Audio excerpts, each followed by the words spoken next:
tarde, pessoal, tudo bem? Vocês estão no RM Podcast. Hoje é o dia de entrevistar um delegado da Polícia Civil que tem muito destaque na polícia.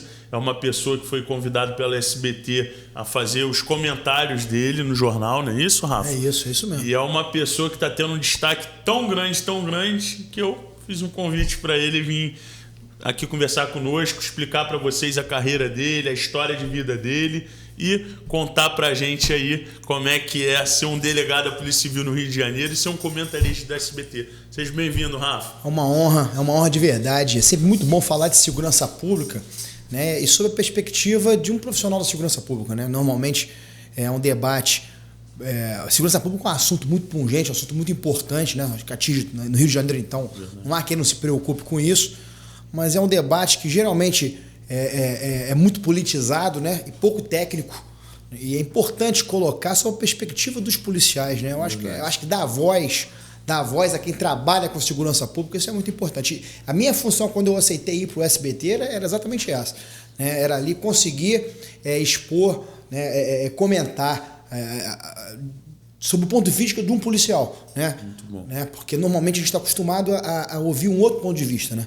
Então, e ali de certa forma você acaba aproximando, né, o policial da sociedade. Eu sempre senti isso, né? Sempre existiu ali um buraco. Ao servir e proteger, né? A sociedade tem isso que aí. entender isso, né? E sempre existiu assim, uma distância, né? O policial se sente um pouco magoado pela falta de compreensão da sociedade.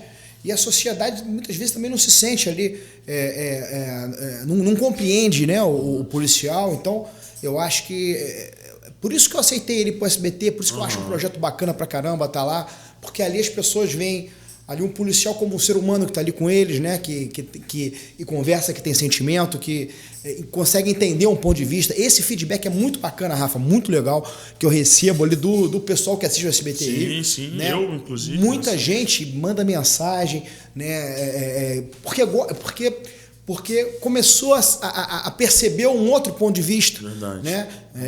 Normalmente, especialistas de segurança pública, isso é até um clichê, né? Especialista de segurança pública era gente que nunca entendia absolutamente nada de segurança pública. Né? Normalmente aparece ali com uma biblioteca no fundo, falando um monte de besteira. Né? Esses eram os especialistas, entre aspas, né? Se formam ali em uma faculdade de sociologia e ali se sentem no direito ali de criticar, de falar, muitas vezes sem entender absolutamente nada. Né? É bacana, é bonito, é legal falar mal da polícia, dar like ali para um certo nicho de pessoas. Então a polícia se acostumou ali a apanhar e a não ter voz. É verdade. Isso está mudando, né? Isso está mudando, a internet tem mudado isso, né? A gente vê alguns policiais ali hoje com destaque, tendo voz, né? O SBT Rio acho que é pioneiro nisso, né? Em botar ali policiais ali comentando as notícias. Né? Era então, o Amêndola, né? Que fazia antes. O Amêndola na Record, né? Sendo justo, você tem razão. O Amêndola começou na Record com a Amêndola ali.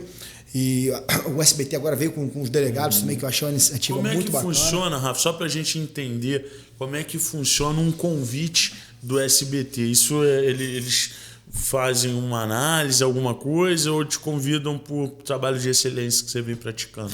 Eu fui presidente do Sindicato dos Delegados de Polícia. Da CDPOL, né? Do CDPOL, isso aí. Exatamente. Eu fui presidente 2 vezes, fui vice-presidente. Então, isso fez com que eu tivesse muita proximidade com a imprensa, né? Soltava nota toda hora. Né? Como eu falei, segurança pública é um assunto que... Foi sendo querido no meio, Isso. Né? E aí fui me aproximando ali. Então, surgiu a oportunidade. Eles fazem alguns testes, às vezes, né? Chamam alguns delegados, vai comentar um programa ou outro. E aí eu fui uma vez, gostaram, e aí fui sendo chamado. Bacana, né? legal. E fiquei. E hoje você é do SBT, trabalha no SBT. Isso aí. Hoje eu já estou lá, acho que há 4 anos. Que bacana. Há 4 anos. Também sou muito amigo do Carregosa, do Amin, do Carlos Augusto, que já estão lá, né? Isso também certamente me ajudou muito. Eu cheguei a participar, antes do SBT, cheguei a participar na Record, no Balanço Geral. Sim. Com o Tino Júnior. Legal. Cheguei a participar lá como convidado lá algumas vezes. Então eu acho que me viram ali no Balanço Geral, eu já era amigo do pessoal, já não sei o quê. Então, isso aí. Com certeza, porque vai contribuir, né? Eu acho que o interesse do SBT é realmente contribuir para as pessoas que visam, né, o jornal isso aí. E tudo mais. Eu quero saber, Rafa, quem é o Rafael da onde o Rafael veio, qual foi os objetivos dele quando ele era criança, se era ser um policial ou se não tinha nada a ver com isso. Quem é o Rafael? Fala pra gente. Cara, eu sou um cara muito simples, cara. Sou um cara muito simples mesmo. Eu sou um cara que gosto de futebol, de samba, de pessoa, né? Sempre gostei de me comunicar pra caramba, mas sempre tive isso também de um sentimento de justiça. Eu acho que isso sempre foi um traço assim, muito marcante, né? Eu acho que sempre me incomodou muito em justiça, sempre... isso sempre foi uma coisa que sempre mexeu muito comigo, né? Sempre foi um traço da minha personalidade, né? Mas eu não fiz direito de primeira, não. Eu antes de fazer direito fiz economia. Caramba. Eu fiz economia antes de fazer direito. Seus pais são policiais? Não. Nada a ver com nada. Nada a ver. Minha mãe é professora de matemática. Um abraço a todos os professores aí, que é uma profissão admirável. Minha mãe é fora de série. Eu estudei a vida inteira no colégio, né? Sou filho de professor, então estudei a vida inteira no colégio, que a minha mãe dava aula, né? Na Tijuca, Instituto Guanabara, colégio que eu amo, né? Estudei a vida inteira, colégio que a minha mãe estudou, se formou e trabalhou a vida inteira nesse colégio. Que bacana. E eu tinha bolsa nesse colégio, então... Você morou sempre com seus pais, pai e mãe? Meus pais se separaram, eu era adolescente ainda, meu pai é publicitário, mas minha mãe, desde que se separasse, minha mãe sempre enfim, vivia com a minha mãe ali e pude ter uma educação ali de qualidade, né? Porque tinha bolsa no colégio, né? Que a minha mãe dava aula, isso é uma coisa bem bacana, né? Os filhos ali dos funcionários do colégio terem bolsas, isso é bem bacana. E de certa forma, Rafa, isso sempre me forçou a ser assim, um bom aluno, né? Porque eu senti essa responsabilidade. Nunca ninguém me cobrou isso, mas você sente uma responsabilidade. Pô, eu sou aluno bolsista, minha mãe é professora. Sim, com certeza. Tem que dar um exemplo. Isso aí, né? Tem que dar um exemplo, né? E aí isso sempre me fez ali ser um bom aluno, né? E eu acho que isso me ajudou não só a ter uma educação de qualidade, mas isso também de me forçar. Te dar os desejos da vitória, né? Isso aí, o desejo da vitória, de crescer, de conquistar. Né? Mas eu sempre tive esse traço assim ligado à justiça e tudo mais, mas eu quis fazer economia. Né? Eu acho que a gente escolhe a profissão muito cedo. Você é da Tijuca, né? Nascido e criado lá. Nascido e criado na Tijuca. Bacana. Na Carlos Vasconcelos, no Praça Espenha, coração da Tijuca. Uma rua que as pessoas, na minha época, né, eram criadas na rua. Cara. Tenho 43 anos, a rua ali era Carlos Vasconcelos, a rua que ganhava prêmio de pintar a rua na Copa do Mundo. As pessoas desciam para a portaria do prédio, todo mundo se conhecia ali da vizinhança, as pessoas das outras ruas, final de semana, iam para lá frequentar a rua, né? Então era muito gostoso, foi muito gostoso crescer ali na Tijuca, porque você crescia assim no meio de uma... Você já foi de alguma delegacia da Tijuca? Não, ainda não. Já tirei plantão, né? Mas lotado lá não. Titular não. Bacana. Mas já tirei plantão em delegacia da Tijuca. Foi uma infância e adolescência muito boa, cara, muito bacana. Tenho um irmão mais novo também, que sempre foi meu amigão, né? Então, sempre tive assim, muitos amigos, sempre fui criado na rua, que também é bacana, né? Eu acho que hoje é mais difícil, né? Hoje, sinceramente, eu acho hoje mais difícil. Eu tenho filho.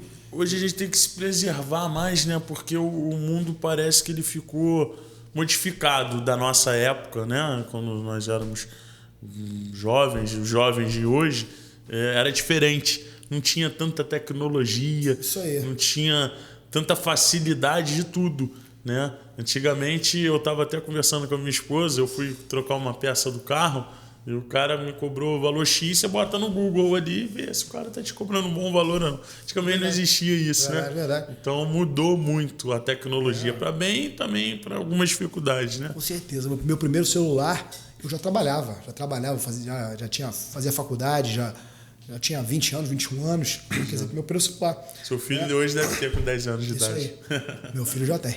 Hoje o Rafael, ele é um cara casado, um pai de família. Sim. Você mora com a sua esposa, com o seu filho. Sim. Filho de 2 anos, que a diferença é de 8 anos, né? De um para outro.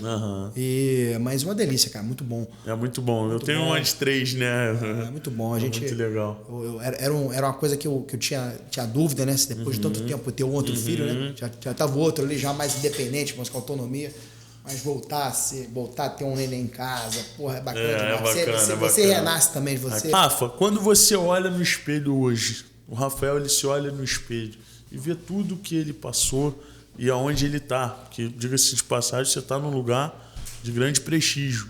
Não só como está no SBT, né, sendo visto pelo Brasil inteiro, mas também pela sua carreira, né? Hoje você ser um delegado da Polícia Civil, a gente sabe os méritos de um delegado, a gente sabe que não é fácil, a gente sabe que tem que estudar, que tem que se dedicar, que tem que deixar algumas coisas de lado, e hoje você é um delegado titular, né? Você é de qual DP? Nona DP. Da nona DP, né? Que margeia ali a Zona Sul, não é isso? Catete, Largo do Machado, Laranjeiras, Glória e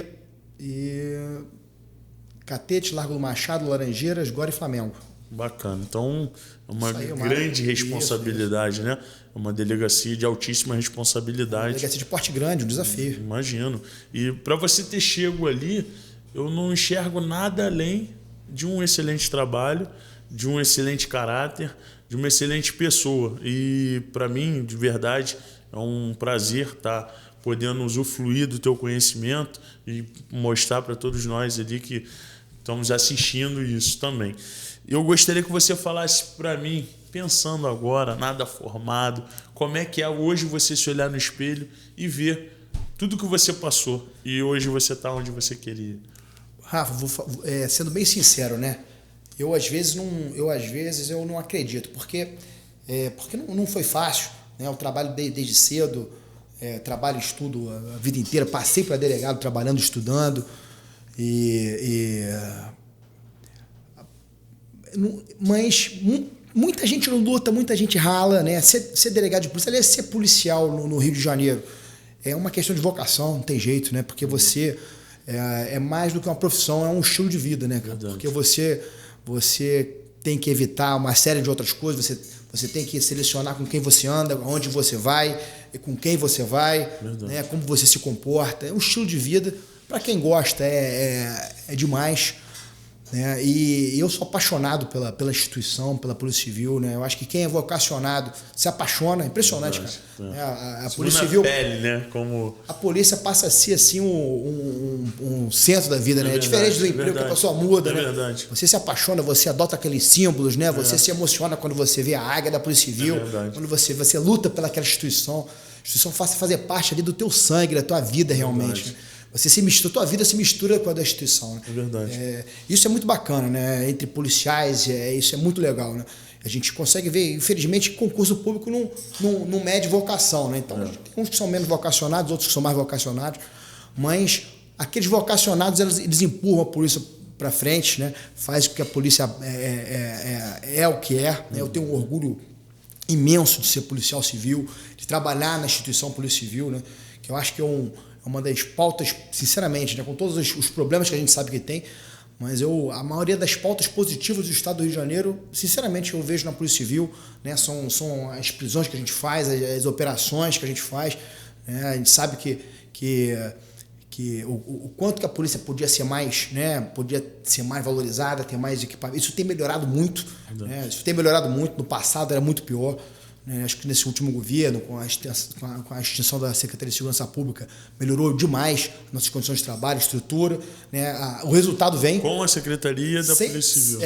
Com a Secretaria da Polícia Civil. O Marcos Vinícius, né, que iniciou isso, não é isso? Foi o primeiro secretário. Foi o primeiro secretário, mas o fim da Secretaria de Segurança Pública, porque era um elefante branco, na verdade. Né? A Secretaria de Segurança Pública ela tinha um orçamento maior do que da Polícia Civil. Né? Que, por exemplo, um orçamento parecido com o da Polícia Militar. Um órgão que, sinceramente, nunca vi razão de existir. Né? A Polícia Civil que está na rua 24 horas por dia, que tem as delegacias abertas, luz, como é que pode ter um orçamento maior que o da Polícia Civil? Então, funcionava como um elefante branco e na minha opinião, ela tinha ali a função de fazer a gestão de integração entre a Polícia Civil e a Polícia Militar, e acontecia o contrário, né? Acontecia o contrário, porque porque o orçamento era da Secretaria de Segurança Pública. Então, Rafael, imagina, eu vou te dar um exemplo prático. Vamos supor que alguém tenha assim, R$100 de orçamento, e eu dispute esses R$100 com você. Então, se eu ganhar 60, você ganhou 40. Se eu ganhar 70, você ganhou 30. Então, isso estimulava uma rivalidade entre as polícias, que era muito ruim. Né? O meu sucesso era o teu fracasso, porque eu ia ganhar mais dinheiro. Então, se a Secretaria de Segurança Pública investisse muito na Polícia Civil, significava que ele investia menos na Polícia Militar. E ao contrário também. Né? Hoje não. O que mudou? Hoje você tem cada secretaria com o seu orçamento próprio. Quer dizer, na verdade, hoje a Polícia Civil e a Polícia Militar são cada vez mais instituições irmãs. Né? Hoje o sucesso da Polícia Militar é um sucesso da Polícia Civil, né? Porque a gente luta pelos mesmos objetivos. Trabalham junto, né? Claro, não pode ser diferente. Né? Nós estamos no mesmo lado da trincheira ali, o objetivo é exatamente o mesmo, que é combater ali a criminalidade, cada um dentro da sua atribuição, mas os objetivos são exatamente o mesmo. Então, o que eu sinto é que depois do fim da Secretaria de Segurança Pública, né, que foi uma grande conquista da sociedade do Rio de Janeiro, o que eu vejo é uma integração muito maior entre as instituições, né, os números, mesmo numa crise, né, nacional, mundial, né, causada pela pandemia, normalmente momentos de crise são momentos que a criminalidade, né, ela aumenta bastante. O que a gente vê aqui é o contrário. No Rio de Janeiro, todos os nossos índices têm despencado. Claro que está longe do ideal pra caramba, né? A gente não vai resgatar aí, fazer um resgate né? Até porque segurança pública não é um assunto só de polícia, né? Verdade. A polícia é aquele hospital de emergência. Verdade. Quando o cara chega ali todo quebrado lá, a polícia... Muda a cabeça das pessoas. Mas segurança pública é uma matéria multidisciplinar, né? Eu acredito que o papel do Estado na segurança pública, ele tem duas mãos, né? Com uma mão, ele tem que punir aquele que opta pelo caminho do crime, né? Porque o caminho do crime sempre é um atalho. Sempre é um atalho. O que é mais rápido? Você produzir ou você ir lá e tomar de quem produziu? Então você tem que desestimular o cara que vai para o caminho do crime. Como é que você faz isso? É um sistema de justiça eficiente. Né? E a polícia está dentro desse sistema de justiça. Não é o sistema de justiça. A justiça envolve também o judiciário, leis eficientes. Né? E o Brasil é muito ruim, né, em punir o criminoso, né? Nossas leis são muito frouxas, né? Nossas leis estão do lado dos criminosos, né? Então nós somos ruins na hora de punir aquele que escolhe o caminho do crime, e com o outro braço, o papel do Estado também é premiar aquele que escolhe o caminho do bem. Como é que faz isso? Dando uma educação de qualidade, dando oportunidade. Então é aquela teoria dos jogos mesmo, né? Você tem dois caminhos para escolher. Um é o caminho do crime. É um caminho que, se você escolher, você tem muita chance de se dar mal. Você vê o cara que já escolheu se dando mal, você vê o cara condenado, e o outro, mesmo sendo um atalho, e o outro, o caminho do bem. Pô, se eu escolher o caminho do bem, eu vou ter oportunidade, vou ter educação. É isso que os países que têm uma segurança pública boa fazem, né? Eles agem com essas duas mãos. Na verdade, no Brasil se acostumou a segurança pública cobra da polícia, né? Como se não tivesse nenhum outro, como se a gente fosse isolado assim no cenário. Não é. Na verdade, você não adianta, né? Até se acostumou a falar, a polícia prende, a justiça solta. Na verdade, são as leis que nós temos, são leis ineficientes, não conseguem inibir a ação do criminoso, né? Isso a gente vê todos os dias. O que você acha sobre as leis? Por que elas são formadas com tanta abertura assim? Eu acho que o debate de segurança pública ele é muito politizado, né, e pouco técnico, né? Quando a gente estava falando aqui sobre a questão de ser comentarista ali do SBT, né? E normalmente os especialistas de segurança pública, que normalmente quem faz as leis, né, ouvem muitos desses especialistas, são ONGs, são institutos, que você não sabe nem de onde foram criados, que fazem estudos, estatísticas, que você fala, pô, de onde surgiu isso, né? E influenciam demais a sociedade, influenciam demais a criação das leis, e por ser uma matéria extremamente politizada, né, eu não vejo acontecer isso com a saúde, com outras matérias, mas segurança pública é impressionante como cada um ali tem a sua opinião e acha que tem ali, né? E eu acho que é por causa disso, né? Então se tornou ali uma briga altamente politizada e pouco técnica, né?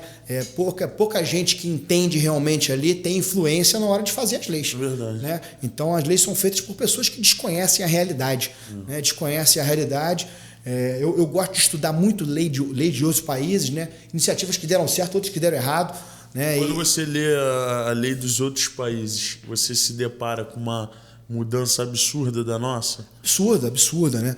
E engraçado que o senso comum parece que é ao contrário. As pessoas falam assim, não, o Brasil vive uma superpopulação carcerária, né? Porque o Brasil é o quinta ou sexta maior população carcerária do mundo. Para você ver, claro, como tem. É claro, o Brasil é a quinta maior população do mundo. Exato. Então, isso tem que ser relativizado. Você tem que botar o número de presos por habitante. Se você botar isso, o Brasil é o 50º país em presos, né? E dos países mais que tem uma população maior do que a nossa, né? Que o Brasil, acho que é o quinto ou sexto, todas têm leis penais muito mais rigorosas do que o Brasil. Todas. Né? China, Índia, Estados Unidos, Rússia, todas elas. Inclusive pena de morte, né? Inclusive pena de morte. O que você acha da pena de morte? Você apoiaria uma pessoa de alto grau de erro? Eu vou ser sincero, eu não gosto de ter opinião formada sobre tudo, não, sabe? Porque hoje a gente vive uma sociedade assim, polarizada demais, todo mundo quer ter uma opinião formada sobre tudo. Verdade. Né? E eu gosto de fazer o exercício de manter a minha cabeça aberta para mudar de opinião. A pena de morte, né? Eu acho que tem lados. Tem casos concretos que você olha e fala, meu Deus, esse cara não tem como. Não tem como. Esse cara é um monstro, esse cara não é um ser humano. Né? E eu acho que caberia. Né? Mas por outro lado, claro, o erro judiciário, a gente vê em outros países que acontece e é realmente um erro irreparável. Talvez assim para pessoas que acumulem penas assim maiores de 200, 300 anos, a gente vê, por exemplo, grandes traficantes, né? O Fernandinho Beiramar da vida, por exemplo, o outro, Marcola, acumula ali 300, 400. O chance de ter um erro judiciário ali é zero. Alguém tem dúvida de que ele é culpado, né? De que tem muito mais crimes aí que ele cometeu que ele não está nem condenado. Né? Então, seria um fator de inibição, mas eu não tenho opinião formada, sinceramente, ali sobre esse assunto, não. Eu tive com o Pedrinho Matador, você sabe quem é? Aquele serial killer. Já ouvi falar. Acho que 300 pessoas, alguma coisa. Ele saiu, né? Ele cumpriu, acho que 40 anos de cadeia e hoje ele está solto. E eu encontrei com ele, eu fui fazer até um podcast com ele e a gente conversou bastante, né? Sobre muita coisa. E você entende, pelo menos ao meu ponto de vista, que a cabeça é diferente. São pessoas que o pai dele matou a mãe dele, que ele matou o pai dele, que existiu muitas coisas. O Pedro em si, ele hoje é da igreja. Hoje ele me aparenta ser uma pessoa do bem, né? É complicado, né? Com 200 mortes nas costas, eu acho que a mente, até se associar a uma vida normal de uma briga sem você precisar matar a pessoa, é difícil. Mas eu ainda acho que existe uma recuperação em algumas pessoas. Eu acredito na recuperação também, na ressocialização. Só que, vamos lá, esse é um assunto delicado e bacana de se tocar. Por quê?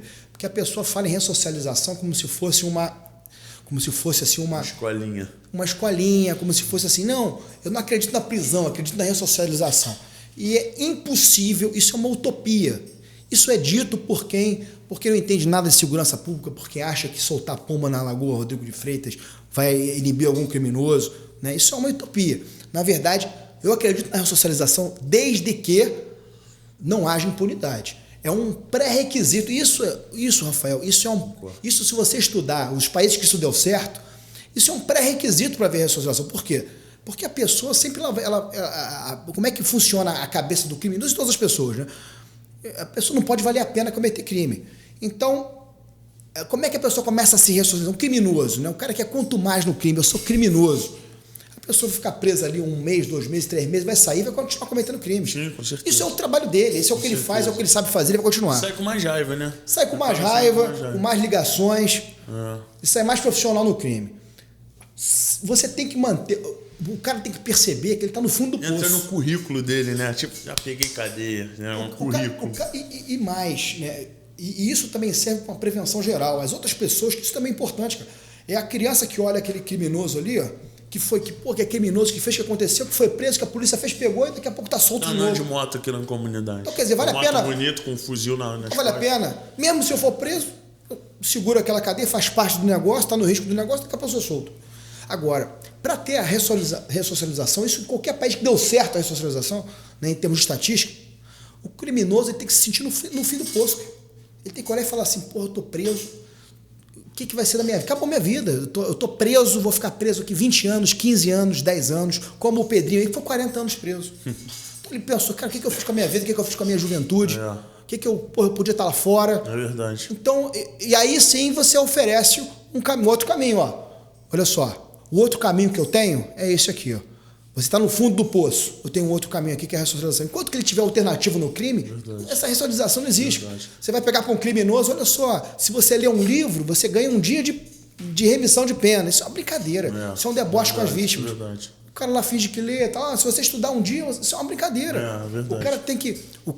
realmente, se nós tivéssemos leis, né, eficientes que inibissem a ação do criminoso, que mantivessem ele preso, né? Aí sim, eu acredito na ressocialização, porque aí o cara olha e fala, pô, eu não quero mais essa vida, eu não quero isso pra mim. Isso, né? Minha vida do crime me trouxe a isso. Né? O que eu falei ali da mão que pune o criminoso, mas que ajuda ali aquele... Eu não quero estar nessa mão, eu quero estar naquela ali. Eu quero aquela oportunidade ali que o cidadão de bem tem. Eu não quero estar aqui porque a minha vida me trouxe aqui. Agora, enquanto vale a pena para ele estar nesse lado aqui, esquece a ressocialização, isso é uma utopia. Né? Você pode oferecer o que for, oferece um curso de Senac ali para os criminosos, vê se alguém vai se inscrever. É verdade. Poucas pessoas, né, seriam a favor de uma mudança realmente. Hoje você, sendo um delegado titular, obviamente você trabalhou em outros locais, né, mas ali da Zona Sul, você entende que as comunidades hoje são o problema? Não a comunidade, desculpa, me interpretei errado. Os vagabundos, os bandidos, os traficantes, ele ainda é um grande problema para a delegacia? Ou cada um no seu lado ali? Não, é um grande problema. Por quê? O que aconteceu? Na verdade, isso já vinha acontecendo antes, né? Quando você tinha ali... o que aconteceu na prática? Né? A comunidade é composta de trabalhadores, de pessoas, de cidadãos comuns, né? Pessoas que todo dia acordam cedo, vão trabalhar. Essas comunidades elas foram tomadas, subjugadas por quadrilhas. Então, primeiro que quem começa a confundir isso, né? E eu acho que esse debate politizado, muito ideológico, confunde isso, né? A polícia entrou no Jacaré, não. A polícia está combatendo uma organização criminosa que se instalou ali, que está subjugando aquela população ali. A população pobre que mora em comunidades são as maiores vítimas da violência. São as maiores vítimas da violência. São aqueles que são mais roubados, né? Esquece essa utopia de que o roubo tira do rico. Não, são os mais roubados, são eles, são os mais violentados, são os mais humilhados, mais subjugados, né? São aqueles que a filha não pode namorar alguém que o traficante, se o traficante se interessar pela filha ali, tem que ser dela. Tem que ser dela. Então, você imagina você viver num ambiente como esse, né? O teu filho sendo assediado pelo tráfico, você como pai não pode fazer absolutamente nada. Né? Essa é a realidade nua e crua. Fora isso, é romantismo ideológico. Música alta. Música alta. Você não pode reclamar. Né? A gente teve ano passado ali um trabalhador que foi reclamar da música alta, tomou um tiro na cabeça. Né? Lembra disso? Claro. Tomou um tiro na cabeça. E aí... Ele fica na frente do filho, né? Na frente do filho, na frente da esposa, a esposa grávida. Né? Então, mas é impressionante como isso parece passar batido desses debates ideológicos. Na verdade, você combater essas organizações criminosas que se instalaram nas comunidades um ato, uma ação de direitos humanos. Nós estamos salvando aquelas pessoas realmente. E tem outros efeitos secundários. Nessas comunidades não entra a educação, porque não tem como entrar. Quem é um professor que vai dar aula dentro de uma comunidade como a Maré?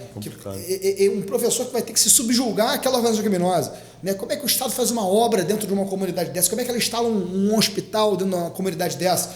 Quem é o médico que vai entrar lá dentro? Mas então, é tudo muito mais difícil.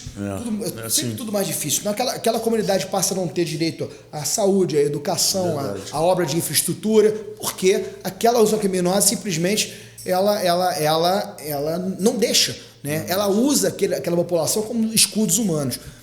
E ao longo do tempo, as comunidades se tornaram quartéis generais do crime. Por quê? Porque a dificuldade da polícia de entrar ali, né? A dificuldade, são protegidos ali, esses criminosos são protegidos por uma corrente política, né?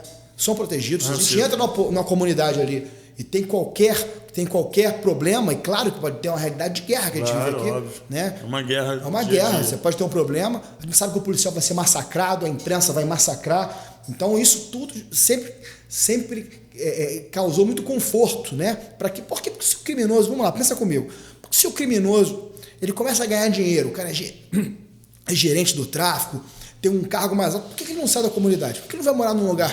Não, por que ele não vai morar num lugar melhor? É verdade. Porque ele tá naquela comunidade, ele que protege ele, aquelas pessoas. É um dinheiro mentiroso, né? Se você parar pra ver. Igual lá da Vila Vintém, esqueci o nome daquele traficante, foi uma mansão absurda que acharam com hidromassagem, 2 Camaros. Mas por que ele não sai dali? Ele não sai dali porque aquelas pessoas ali em volta são os escudos humanos dele. É verdade. Né? Porque ele transformou aquela comunidade num quartel-general. E agora o STF agora transformou isso numa norma, né? quando ela impede a operação policial em favela. Então o que você faz? Você fala o seguinte pro cara, ó, você mora numa comunidade, você é subjugado por um criminoso e a polícia não pode entrar. Quer dizer, isso aqui ainda é do criminoso, ainda tá. A pandemia acabou para todo mundo. Né? Teve carnaval, teve Réveillon, só não acabou a operação policial em favela. Eu acho que a operação vai passar. Achei que tinha voltado. Não, acho que a operação policial passa a Covid, né? Só pode ser. Cara, então é uma realidade, a gente vive assim, é muito difícil realmente. Né? Por quê? É o que a gente volta ali, é um debate extremamente politizado, né? Com um grau de ideologia muito grande em cima. E pouca racionalidade. O que você acha do vagabundo de farda? Aquele que vai lá e pega o arrego do tráfico? Eu acho que esse tinha que ter a pena dobrada. É porque, na verdade, Rafa, o que é importante falar, eu tô falando aqui, obviamente, como um entrevistador, claro, né? Claro. E eu vou te fazer perguntas até delicadas. Não, mas é claro, isso aí. Pra gente poder deixar mais amorosa essa relação do polícia com a sociedade normal. Segundo todo mundo diz, né, muitas pessoas acham que cada batalhão da área recebe uma moeda ali do tráfico. E as delegacias também recebem o negócio. Isso eu sei que é uma grande mentira, né? As delegacias e alguns coronéis, eu conheço vários coronéis, inclusive sou amigo de muitos coronéis, Coronel Marcelo Brasil, Coronel Rivaldo, enfim. E são pessoas que eu tenho um carinho muito grande, que são comandantes de batalhão, e eu sei que não pegam arrego nenhum, né? Então, o que você diz para essas pessoas que acham que o polícia tem que ser corrupto? O frente de uma delegacia, o frente de um batalhão, ele precisa ser corrupto porque para deixar a favela em paz. Isso não existe. Isso também é uma construção ideológica, né? Você tem hoje é impressionante como né, eu acho que a mídia, de maneira geral, ali sempre vende a polícia dessa forma, né? Eu não estou passando a mão aqui na cabeça de policial criminoso, porque sim. a forma de acesso à polícia é o concurso público. Verdade. Então você uma prova nunca vai medir caráter. O caráter da pessoa. Nunca vai medir caráter. Né? Então é importante demais você ter o quê? Fortalecer as corregedorias, né? Para você poder fazer esse filtro. Mas a polícia ela não é estanque da resto da sociedade. Hoje nós vivemos numa sociedade corrupta. Né? Vivemos numa sociedade corrupta. Isso é uma verdade. Né? Você vê a quantidade de roubo de carga que tem porque as pessoas roubam materiais, produtos roubados. É uma cultura que nós temos, e acho que no Rio de Janeiro isso ainda é mais forte que em outros lugares, né? Do jeitinho, da pequena corrupção. Isso é muito ruim. Né? E isso, claro, nossos políticos vão ser mais corruptos, nossa polícia vai ser mais corrupta, nossos médicos, nossos advogados, nossos engenheiros, né?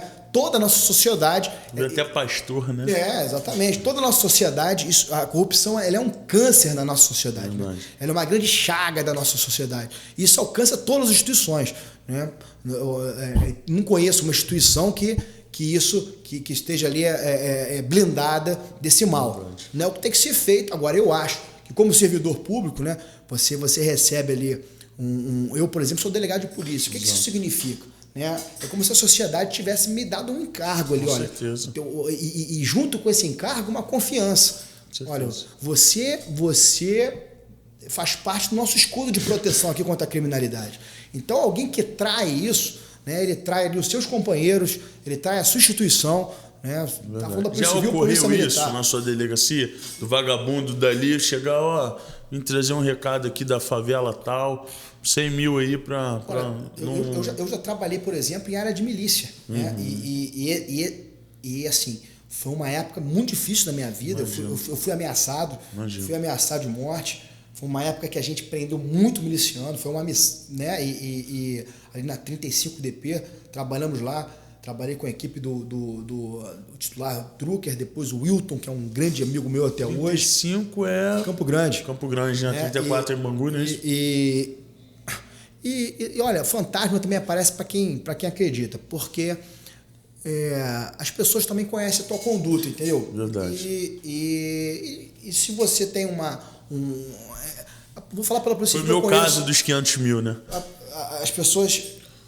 Elas podem até, de certa forma, tentar uma aproximação, mas se você tiver você tem uma história, você tem uma conduta, respeita, a pessoa te respeita. Então já é mais difícil chegar ali para oferecer alguma coisa. Pode até sondar alguma coisa assim, mas quando vê que é de duro. Hoje o Rafael, ele anda com medo na rua do vagabundo? ou anda tranquilo? Ou anda com restrições, carro blindado, armado? Não, sem dúvida nenhuma. Vou dizer medo, né? Porque... Não, sim, desculpa, me expressei errado. Medo a gente não tem que ter de vagabundo. Mas receio de ocorrer alguma coisa. Você tem que ter sempre cautela. Aliás, entrou pra polícia, você tem que ter cautela, né? Isso é uma regra de ouro. Você tem que ter cautela, você é polícia, cara. Você vai ser visto pela sociedade de forma diferente, você corre muito mais risco do que os outros. Né? É por isso que tem algumas coisas, algumas bandeiras que eu defendo, né? Que às vezes as pessoas falam, pô, mas... Então você tem que lutar, por exemplo, o policial não pode morar em comunidade. Eu acho que tinha que ter. Sim. Eu acho que seria um papel do Estado importante, por exemplo, uma política habitacional para o policial, para ele poder sair de perto da comunidade. Você acha ainda que tem policiais morando dentro Muitos tem. Policiais militares tem demais, porque são nascidos e criados ali e o salário que ganha não permite a ele sair dali. Né? Então, eu não estou falando que tem que ganhar nada, mas um financiamento, uma política de financiamento, para o cara poder sair dali de perto. Né? Para um incentivo para o cara comprar o seu carro particular, porque é muito difícil para o policial pegar um transporte público. Verdade. Isso é verdade. Né? Isso é verdade, é muito difícil. Exponha ele a risco, expõe as pessoas ali a risco. Né? Então, eu acho que são políticas públicas importantes que iam prestigiar o policial. Eu como delegado de polícia, eu tenho acesso a um carro blindado. O carro da minha família é um carro blindado. Né? Claro, quando eu estou na viatura não é blindado. Eu costumo andar armado. Deveria ser, né? Deveria ser. Eu costumo andar armado porque eu tenho uma exposição muito grande, né? Ali no Te reconhece na rua? Me reconhece demais, muito, né? E tem um lado muito bacana, né? Porque é um carinho muito legal. Isso também é um negócio que impressiona, né? A gente sempre teve a gente fala aqui de uma distância que tem da sociedade ali com a polícia, mas é impressionante o carinho que eu recebo. Onde eu vou, né? E principalmente nos lugares mais pobres, onde eu recebo mais carinho. Bacana. Eu, por exemplo, agora no carnaval, era parado, você sente que as pessoas ali reconhecem ali, olha, esse cara é um trabalhor, é um ser humano, é um cara que... Né? Não é uma autoridade, acho que também nunca me coloquei dessa forma, né? Uma autoridade, que isso é um conceito que está ficando mais no passado.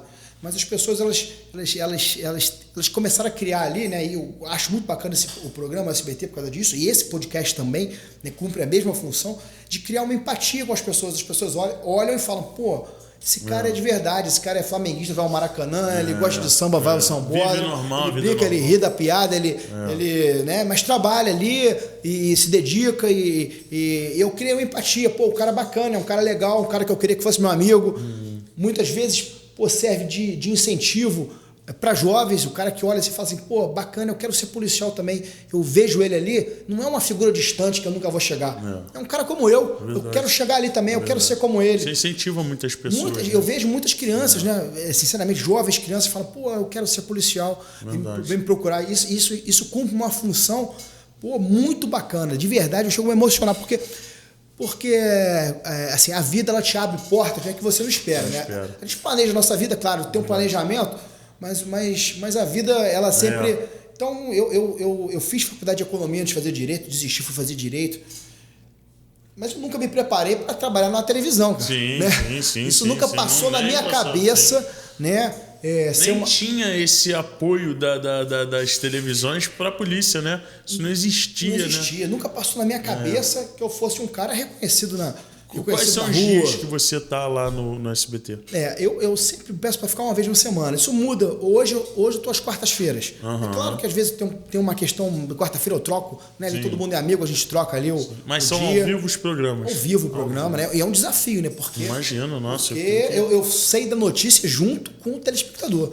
Eu não sei antes, eu não estudo antes da notícia, eu não sei de nada antes. Eu sento ali, eu chego ali 1 minuto antes do programa e a gente comenta ao vivo.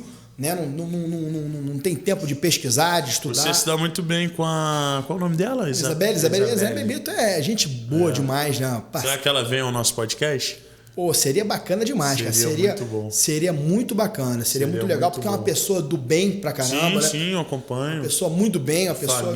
Família do bem. Marido, e, enfim, eu gosto demais dela, né? Uma amiga que... Será que ela aceita? O que você acha? Pô, eu faço essa ponte aí, ia ser bacana. Então, maravilha, ia ser uma grande honra. Pô, ia ser muito legal. Ia ser muito bacana. Ia ser muito legal, porque Aí é um pouquinho diferente. Não é uma pessoa que trabalha com segurança pública diretamente, mas que está acostumado a esse tema, né? Porque comenta isso todos os dias. Né? É verdade. Né? E não é um trabalhador de segurança pública que tem aquela coisa institucional. Podíamos fazer você e ela. Pô, ia ser uma coisa bacana. Seria muito legal. E eu vou colocar também algumas coisas que chamam a atenção da população e tudo mais, e você deixaria o seu comentário, né?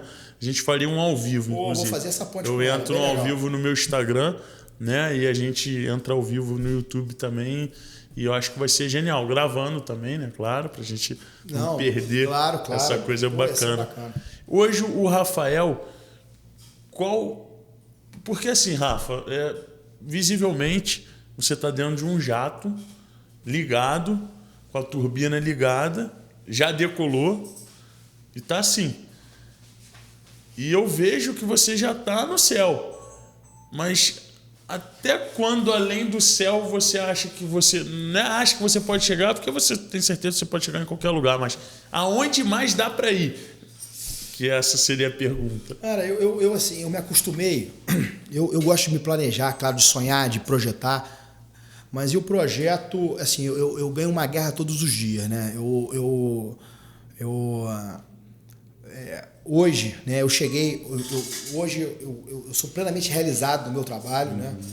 Claro, meu projeto a curto prazo é você crescer dentro da instituição, né? Hoje dentro da instituição eu tenho cargos ali, claro, que você quer almejar, que você quer ocupar, que você quer fazer diferença.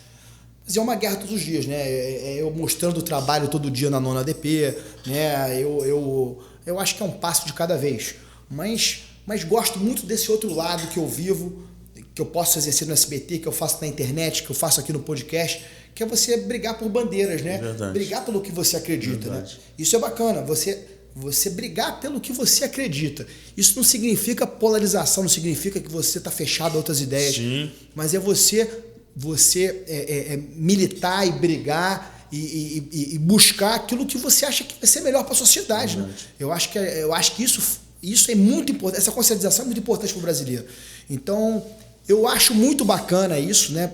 E quando eu me vejo no futuro, né? Como é que eu me projeto, eu tento me projetar como uma pessoa que possa fazer uma diferença, não só na minha carreira, mas também contribuir para esse debate da segurança pública, seja um debate ali mais técnico, seja um debate mais racional. Você se vê um político?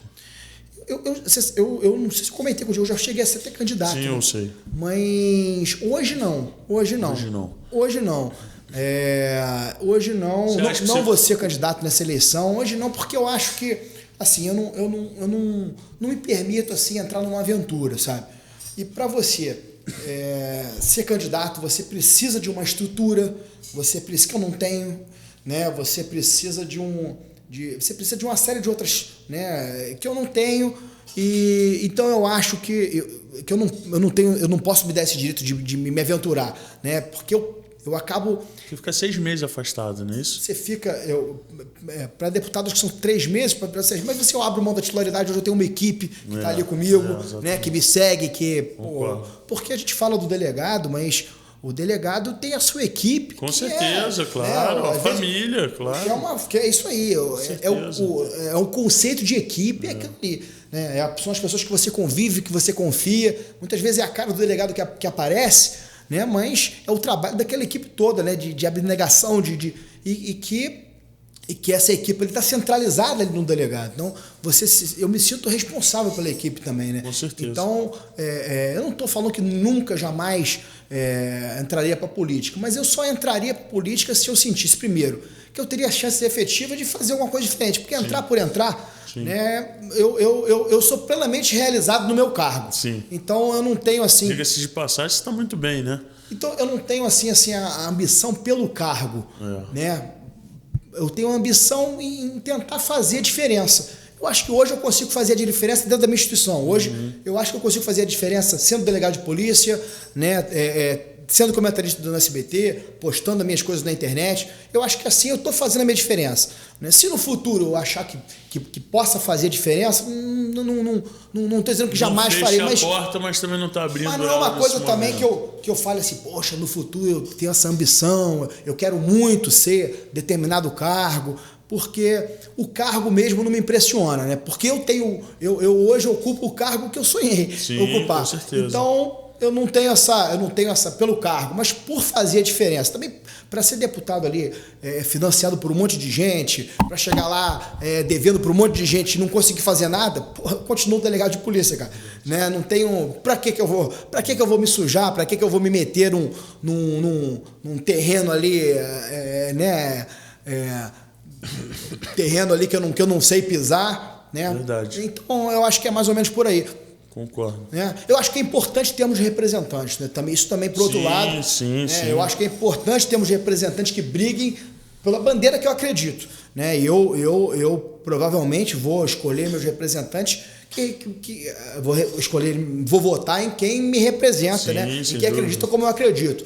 Mas acho que nós temos ali candidatos que podem me representar. Então eu não nessa eleição eu tive convite, mas eu não me sinto assim nem estruturado e nem tenho essa vontade assim a curto prazo. Você está bem onde você está, você Exatamente, sabe que está fazendo uma diferença aí. bem positiva e eu concordo com você plenamente tudo que você falou.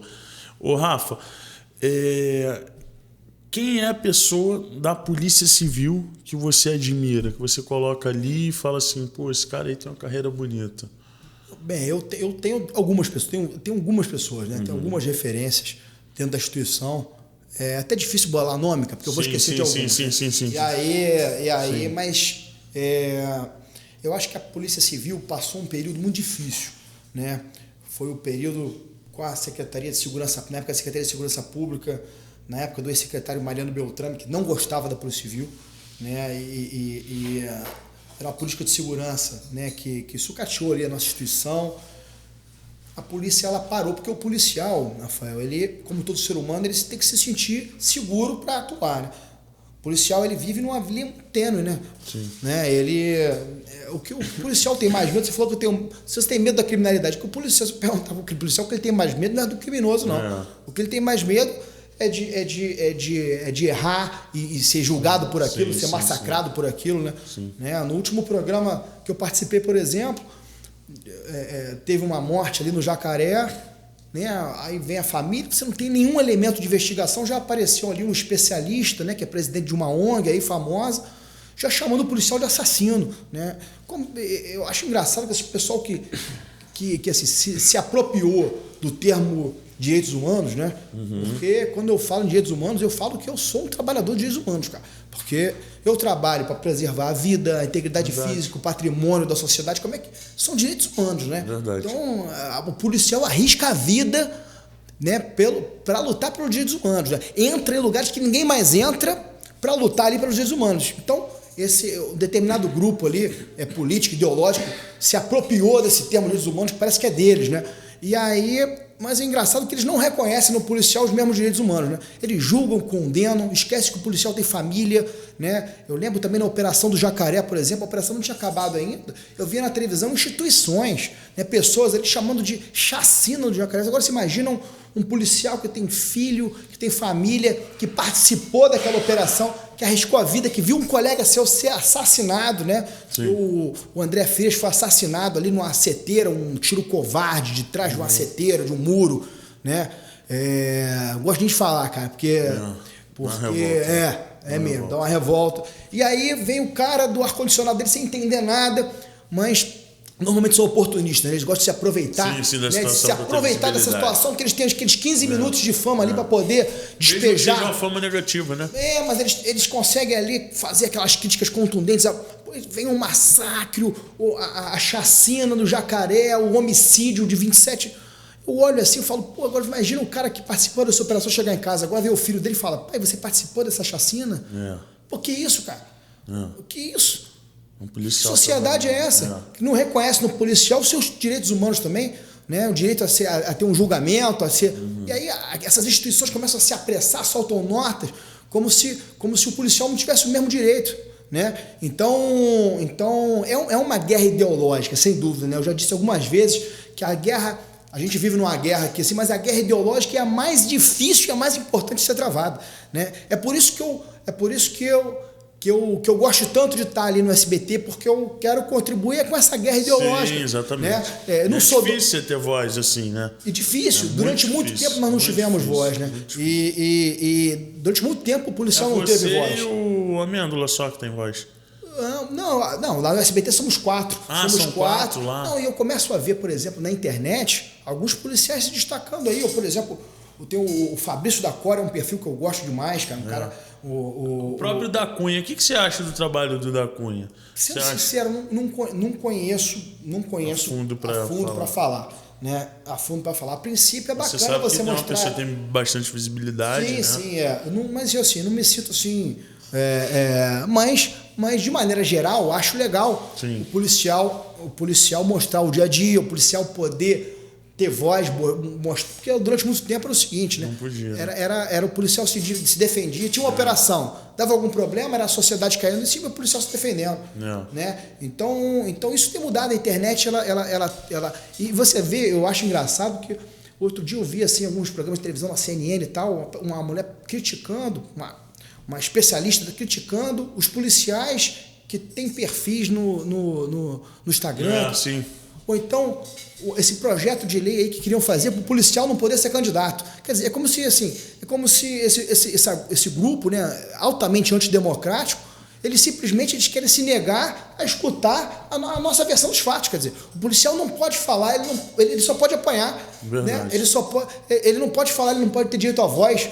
Né? Então, a pessoa meio que criminaliza, né, o policial que tem ali um perfil no Instagram, que tem um perfil na internet. Eu sou amador aberto nisso. Eu tenho o meu Instagram ali, o Facebook mais reproduz as coisas do Instagram, não tenho canal de YouTube.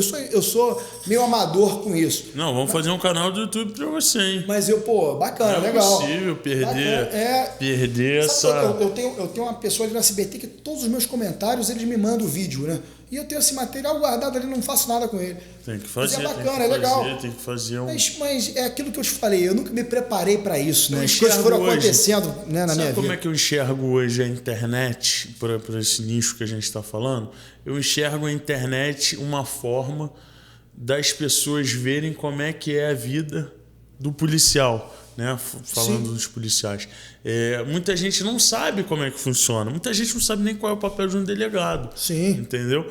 Sabe que o delegado é o que manda na delegacia, mas o que o delegado faz? Né? O que um coronel faz? O que o praça faz? As pessoas elas estavam muito leigas sobre isso. Sim. E essa foi uma forma de colocar. Hoje eu tenho, você sabe, mais de 1 milhão de seguidores, né? Junto com a minha esposa. O nosso Instagram é de um casal. E a gente posta muita coisa. Posto do fato do meu cachorro, como você sabe, está internado. Eu posto da minha filha, eu posto coisas boas, eu posto felicidade. Isso é muito bom, porque às vezes você vê 300 mil pessoas, 200 mil pessoas acompanhando o seu dia a dia. Né? Não se estão julgando, se acham que é um dia ruim, se acham que é bom, a gente não sabe. Mas a gente está mostrando quem a gente é, né? Sendo nós mesmos. E você aí, eu te falo aqui gravando. Se me der a honra de trabalhar teu YouTube, vai ser maravilhoso, porque as pessoas precisam conhecer mais o Rafa, entendeu? O meu canal, o meu Instagram, por exemplo, né? Ele até se chama Delegado Rafael Barça, porque como o SBT me apresenta. Mas não é um Instagram profissional, né? É um Instagram que eu posto opiniões com segurança pública, posto coisas de polícia, mas também posto coisas da minha vida. Mas isso é muito bacana. Eu posto quando eu vou ao Maracanã. Isso é muito bacana. Eu sou apaixonado por futebol. O delegado também vai no Maracanã. Eu posto quando eu tomo... Também namora, também vai no carnaval. Vive. Eu posto quando eu tomo um chopp com os amigos, Exato. né? E já vi até alguma pessoa falando, pô, cara, não posta isso do chopp, não. Por quê? Por que não? Isso sou eu. Por que não vou ser eu? Por que o delegado pode tomar um chopp com os amigos? Pelo contrário. Eu acho que isso diminui aquela distância, exatamente. Sim. Aquele conceito de autoridade. Exatamente. Isso caiu. Autoridade, o que é autoridade? Autoridade é um poder que o Estado confere a algumas pessoas para cumprir o seu papel, nada mais do que isso. Ninguém é melhor do que ninguém, eu não sou melhor nem diferente do que ninguém. Né? A autoridade que eu recebi, né, é do meu cargo para cumprir o meu papel. Qual a autoridade que você tem hoje? O que você faz hoje dentro da margeação das suas delegacias? Da sua delegacia? O delegado, o título da delegacia, ele é o responsável pela delegacia. Né? Então, é um cargo até que tem multitarefas, né? Porque você tem que saber gerir, né? Você, de certa forma, você é um gestor daquela unidade. De certa forma, não, você é o gestor daquela unidade, né? Então, você vai gerir aqueles policiais todos, né? Com todas, a gente sabe que é difícil gerir pessoas, né? Sim. E dentro de uma delegacia de polícia você tem diversas tarefas diferentes, né? Não é todo mundo faz a mesma coisa, não é todo mundo que investiga. Você tem ali o responsável pelo papel, você tem aquela equipe de rua, você tem aquele que faz o recebimento. Né? Você tem uma série, então faz parte, acho que da minha função, gerir aquilo ali. Gerir também é mantê-los motivados. Eu acho que isso faz parte do gestor também, né? Mantê-los ali motivados e fazer a gestão. A gente faz a gestão sempre muito difícil, né? Porque a Polícia Civil tem um efetivo muito menor do que deveria ter, né? Hoje nosso efetivo gira em torno de 8 mil policiais, sendo que desses 1/3 estão no abono permanência. Hoje na sua delegacia são quantos policiais? Hoje são em torno de 30 e poucos policiais. 30 e poucos policiais. Responsável ali por quatro bairros grandes. São poucos, né? Muito poucos, né? Mas esse é um problema de toda a Polícia Civil. Toda a Polícia Civil, né? Não é um problema desse governo que está tendo até concurso, mas é um problema histórico, né? Eu lembro que em 2001, né, a Fundação Getúlio Vargas fez um estudo, né, onde chegou-se à conclusão da Fundação Getúlio Vargas, que é um órgão completamente independente, né, que o efetivo nosso deveria ser 21 mil ou 23.500 policiais. Hoje nós temos 8 mil. Em 2001, a criminalidade cresceu, nossa demanda cresceu, hoje nós temos 8 mil e 1/3 para abono de permanência. Quer dizer, 1/3 pode se aposentar, né, da noite para o dia.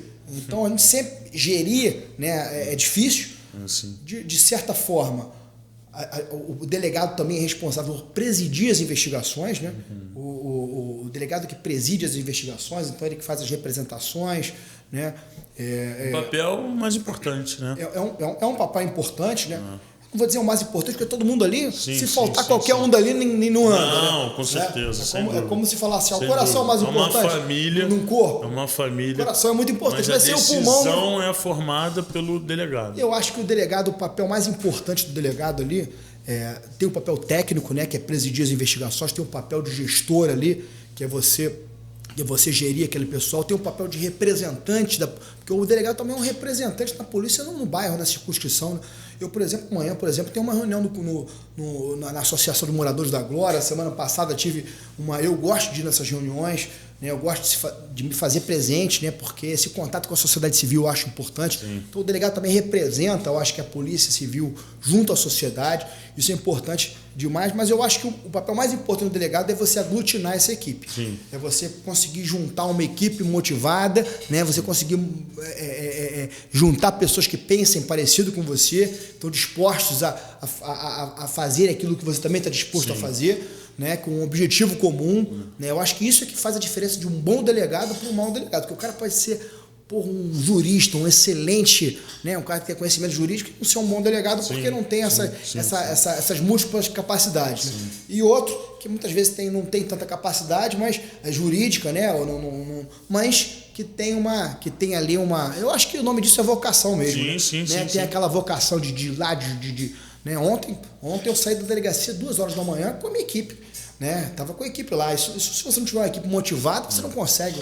Um dia normal, teve uma plantão que funciona? Como é que funciona? Não, na delegacia existe o plantão. O plantão são aqueles policiais que estão ali para atender a ocorrência 24/72. Fora isso tem o expediente, que são os policiais que trabalham o papel, trabalham os procedimentos. E você tem o GIC, que é a equipe de investigação ali, que é aquela equipe de rua, né? Que vai participar dos procedimentos, mas é aquela que vai na rua, que vai nos locais, né, que faz aquela investigação mais de campo. Você tem a parte de inteligência também, que é feita pelo CIP, né? Então você tem setores dentro da delegacia, desde o setor burocrático até o setor mais de rua, né? E o GIC é aquele setor, são aqueles policiais mais próximos do delegado. Quando o delegado sai da delegacia, normalmente o GIC acompanha ele, né? São aqueles policiais que vão a campo, que vão na rua, né? E Rafa, isso que eu chamo de incapacidade do ser humano de conviver em sociedade. Na verdade, ali tem um problema social, ali é Praça Paris, né? Ela durante um tempo ali ela foi abandonada, era um lugar ali de Flamengo, né? Ali na Glória, né? Na Glória. É uma parte que era ocupada ali por criminosos, né? Porque é assim mesmo, né? Quando o Estado, a teoria da janela quebrada, quando o Estado abandona você é ocupado ali por criminosos normalmente. Então, como eu falei que a segurança pública não é só um papel das forças policiais, sim. É um conjunto de matérias. E de um tempo para cá a Praça Paris foi revitalizada, né? A Guarda Municipal começou a ocupar lá, acho que isso foi uma mudança, isso começou a dar mais segurança para as pessoas começaram a frequentar mais a Praça Paris, e ele começou a se tornar também um encontro musical, cultural, as pessoas elas começaram a levar bandas e encontros de um certo, por um lado, foi muito legal. Né? Eu acho que tem que ser regulamentado isso. Né? Agora, alguns moradores... Mas ali tem a Glória presente também ou não? Até às 6 horas, 7 horas da noite. Até uma certa hora da noite. Mas, por outro lado, alguns moradores começaram a se incomodar com a música que aquilo faz. Né? É aquilo, né? O que foi feito agora ali na Praça São Salvador, que também tinha um problema desse. Você tem que regulamentar. Olha, você não pode. Eu acho que não pode ter caixa de som. Sim. Faz sentido. Se é um encontro cultural ali, para você festejar, você não tem que ter uma caixa de som, porque ele vem incomodar. Leva o violão ali. É isso. Uma coisa é você fazer ali. E eu acho que o importante poder público agora ver que tem um problema social e regulamentar aquela atividade. Não é você impedir, mas você também não pode ali deixar que aquilo ali seja tenha, né, livre, sem fiscalização. E alguns moradores se incomodam com aquela música. E aí um morador, claro, um criminoso, né, porque você não resolve os problemas dessa forma, né? Você pode até não concordar ou discordar, mas você não vai pegar uma arma de chumbinho e acertar uma pessoa. Né? Isso é um criminoso. Né? Isso é um criminoso. Acertou, já tem uma percussionista, também uma outra que era componente de uma banda. Né? Ele acertou as pessoas? No meio da banda, ele mira os músicos e ele atira com a sua arma de chumbinho. Eu achei que ele estava sendo aleatório, estava pegando, atirando qualquer pessoa. Então ele foi ali no objetivo de... Por isso que eu estou dizendo que é uma espingarda de chumbinho? Uma arma de chumbinho, né? Uma delas foi chumbinho, teve que fazer a pessoa teve que fazer uma cirurgia para retirar o chumbinho. Nossa. Não é uma brincadeira de mau gosto, né? E aquilo ali se acertar numa parte mais sensível, num pescoço, num olho, né? Isso pode causar um prejuízo seríssimo a uma pessoa e acaba causando ali um alarme. Tinha que ter uma limitação de venda disso também, né? Que você compra no shopping. Tinha que ter limitação, tinha que ter um cadastro, né? Eu gosto de airsoft pra caramba, mas hoje você vê um monte de crime sendo cometido com arma de airsoft, o cara tira aquela pontinha laranja e comete crime. De preto, acabou. E aí tem um simulacro perfeito de arma de fogo. Então, verdade. Tinha que ter um cadastro, né? Tinha que ser crime você adulterar uma arma de airsoft. Tirou o lacrezinho ali, não comunicou. Verdade. É crime. Né? Então, nós que trabalhamos com segurança pública, a gente vê essas demandas. O que você acha do CAC? Para quem não sabe o que é a CAC, é uma permissão que o Exército dá para atiradores esportivos. Né? Inclusive eu sou CAC. Eu sou sócio de um clube de tiro. Ah, bacana. O Gunner, que é um baita clube de tiro, você conhece lá. Muito bacana. Eu sou sócio de um clube de tiro. Eu acho a atividade bacana. Né? Com limitações. Eu acho a atividade bacana. A questão da posse, olha só, eu não sou dono da verdade aqui, também não quero encerrar debate, é um debate muito... E normalmente quem tem opinião formada sobre tudo fala muito besteira. Eu não sou, eu procuro exercitar, né, isso. Eu sou a favor da posse de arma. Acho que você possui federal, no caso, você manter uma arma na residência. Você ter uma arma em casa, né, eu acho que deveria ser direito de todo mundo. Por quê? Porque você está defendendo a tua família, isso deriva até da legítima defesa. Você portar uma arma na rua, eu já tenho algumas sérias dúvidas, né? Sim. A gente vive numa sociedade extremamente violenta. E assim, trânsito e tudo mais. Né? E não é só isso, né? Você imagina hoje você tem um cara armado na porta da tua casa, você está vendo que o cara está armado e você não pode fazer nada. Né? É o que eu falo, a mesma coisa da droga. Né? Você vê um cara cheirando na porta da tua casa, você sabe que aquilo ali está pondo em risco a tua família, a tua integridade física, você não pode fazer nada. Então, eu acho bem complicado o porte de arma. Né? Inclusive, alguns países de primeiro mundo, a posse é liberada, mas o porte já é bem restrito. E normalmente, quando é assim, o crime de porte de arma é até um crime bem grave. Quanto ao CAC, claro, o cara tem direito a transportar aquela arma para o stand de tiro. Mas não tem horário, não tem dia, né? É um porte de arma. Agora, praticamente. Isso não pode, para mim, né, isso não pode ser um subterfúgio para você burlar a lei de porte de arma. Sim. Porque o que acontece é mais ou menos isso. Você, por exemplo, vê um cara de madrugada né, num bar portando uma arma, eu sou CAC. Então, eu acho que é um assunto ainda que tem que ser melhor resolvido. Sim. Né? A impressão que eu tenho sobre esse assunto, né, é que ele tem que ser melhor resolvido. Né? Bacana conscientizar que o cara tem o direito sim de ir, tem que ser municiado, Sim, claro. A gente vive numa realidade que se um bandido ali for assaltar, ele for abordar, ele vê uma arma, ele vai matar ele. Não vai perguntar se ele é CAC, se ele é polícia, se ele... Então ele tem que... a gente sabe a responsabilidade que é você andar armado. Né? E se ele está armado, ele tem que estar preparado. Mas preparado aí para o clube de tiro. Né? Eu acho que o porte, não sou contra o porte em qualquer situação não, mas o porte ele tem que atender a alguns requisitos. Né? Acho que liberar o porte para a sociedade que a gente tem ali seria, não sei se seria bacana. A posse, né? Para quem não sabe a diferença da posse e do porte, a posse é intramuros. Você tem a posse na sua loja, tem a posse na sua casa. O porte não, o porte é o direito que você tem de portar arma na rua. Então existe uma diferença grande. Você é um delegado da Polícia Civil do Rio de Janeiro. Sim. Você pode andar armado em São Paulo.